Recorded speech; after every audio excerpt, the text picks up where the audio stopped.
बिस्मिल्लाहिर्रहमानिर्रहीम, अस्सलाम वालेकुम नाज़रीन। आप देख रहे हैं प्रोग्राम कड़वी बात और मैं हूं जुल्फ़कार बीर।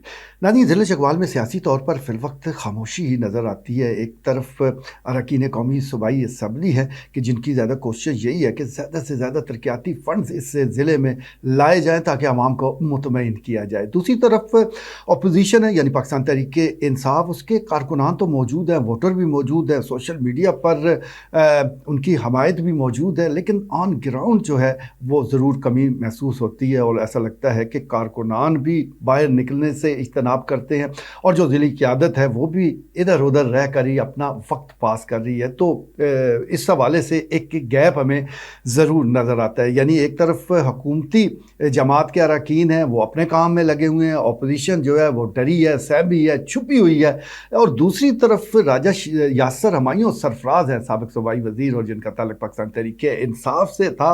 वो गुज़श्ता एक माह से बड़े मुतहर्रिक हो चुके हैं। कोई जनाजा नहीं छोड़ रहे, कहीं फातह खानी नहीं छोड़ते, कोई शादी है उसमें नज़र आते हैं, बल्कि जो साल साल पहले फौत हुए हैं उनकी फातह खानी पर भी राजा यासर हमायूं सरफराज पहुँच रहे। वैसे पहले काफ़ी मुतहर्रिक थे, बल्कि आप ये कह सकते हैं कि ज़िला चकवाल में पाकिस्तान तहरीक इंसाफ का जो रियल फेस है वो राजा यासर हमायूं सरफराज ही थे। लेकिन फिर ज़रा हालात बदले, और जब हालात बदले तो बहुत कुछ बदल जाता है। तो इस बदलते हालात में राजा यासर सरफराज उस हरावल दस्ते में शामिल थे कि जिन्होंने पार्टी को खैराबाद कहा। उन्होंने न सिर्फ पार्टी को खैराबाद कहा बल्कि सियासत से भी लाताल्लुक़ हो गए और खामोशी के साथ उन्होंने लाहौर में डेरे डाल दिए।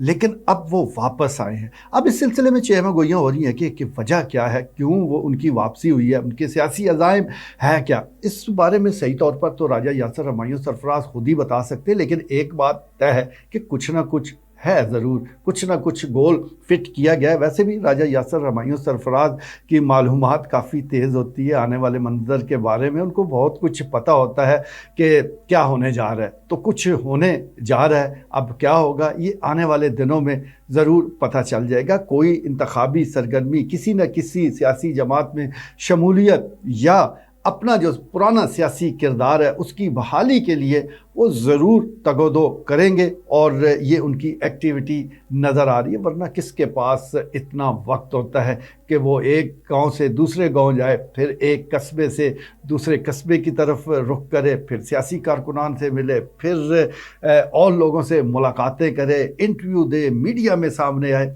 इतना वक्त किसी के पास नहीं होता, और अगर वक्त बंदा निकालता है तो उसके पीछे मकासद ज़रूर होते हैं। और एक मकसद सियासतदान का सबसे बड़ा तो यही होता है कि वो सियासी तौर पर फिर मुतहर्रिक होना चाह रहे हैं। और इस सिलसिले में उनके पास जो सबसे बड़ा मैं समझता हूँ कि एज हासिल है वो यूनिवर्सिटी ऑफ चकवाल की शक्ल में है, वो स्कूल ऑफ एक्सीलेंस की शक्ल में है।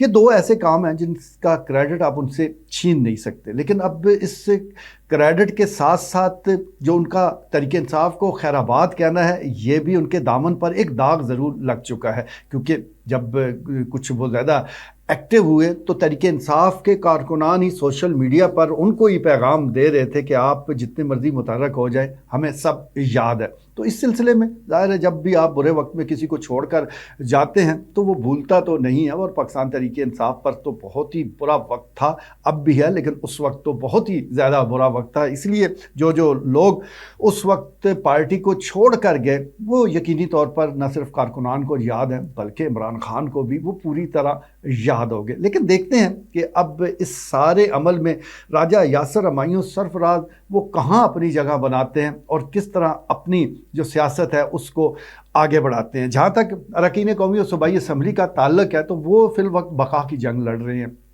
उनकी ज़्यादा ये कोशिश है कि कुछ तरक्याती फ़ंड्स मिल जाए ताकि कम से कम आवाम को मुतमईन किया जाए। दो बड़ी सड़कें इस वक्त जो ज़ेर बहस है, चौहान सैदन शाह और चौहान सैदन शाह से खिवड़ा, ये जो प्रोजेक्ट है, एक मलिक तनवीर असलम सेठी वो ले आए हैं, एक 5 अरब का मंसूबा अब्दुल रज़ाक जामी ले आए हैं। हालांकि ना वो रुकने सूबाई असम्बली है, ना कौमी असम्बली, ना कहीं कोई और सरकारी अहदा उनके पास मौजूद है, लेकिन 5 अरब के फ़ंड वो भी ले आए हैं। और कहा जा रहा है कि ये जो सड़कें बनेंगी ये गेम चेंजर साबित होगी। दूसरी तरफ अगर हम इंतज़ामिया के हवाले से देखें तो इस वक्त इंतज़ामिया का बिल्कुल वही हमें चेहरा नज़र आ रहा है जो किसी वक्त सियासतदानों का होता था, यानी एक प्रोजेक्ट का इफ्तिताह, फिर दूसरे की तरफ जाना, फिर एक मेले का इनकाद, फिर किसी और नुमाइश में पहुंच जाना। ये सारे काम हमें सियासतदान करते नज़र आते थे, लेकिन अब मकामी इंतज़ामिया, और ये सिर्फ चकवाल की बात नहीं है, हर जगह यही हाल है कि ब्यूरोक्रेट जो है वो ज़्यादा मुतहरक नज़र आते हैं और उन्होंने सियासतदानों की जिम्मेदारियां भी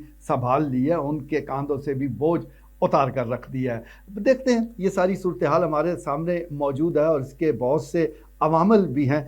अब आगे क्या होता है आने वाला वक्त बताएगा। हाँ, जाते जाते कमेटियों की बात कर लेते हैं। हमने देखा कि बहुत से कारकुनान को वो इस हवाले से अकोमोडेट किया गया, किसी को अमन कमेटी में, किसी को प्रेस कंट्रोल कमेटी में, किसी को और किसी कमेटी में शामिल किया गया, लेकिन ये कमेटी का जो खेल है वो भी फिल वक्त इस हवाले से लाहासिल है कि बड़ों की कोई नहीं सुन रहा, छोटों की किसने सुननी है। यानी जिनकी जो खुद सिफारिश करने वाले हैं उनकी सिफारिश को कोई नहीं मानता, तो जिनकी सिफारिश की बुनियाद पर लोग इन कमेटियों में शामिल किए गए हैं उनको कौन लिफ्ट कराएगा। यही वजह है कि ये कमेटियां भी हमें फिल वक्त गैर फाल नज़र आती हैं, और ऐसे ही गैर फाल हैं जिस तरह के ज़िला तलागंग है। ये भी एक बड़ा सवाल है, बड़ा एक बोझ है अरकान कौमी और सूबाई असम्बली पर, जिनका ताल्लुक तलागंग से है कि वो इसको कैसे फ़ाल बनाते हैं। तलागंग ज़िला अगर फ़ाल हो गया तो उम्मीद करते हैं कि ये जो कमेटियाँ बनी हैं ये भी फ़ाल किरदार अदा करेंगी और सही मानों में फ़ाल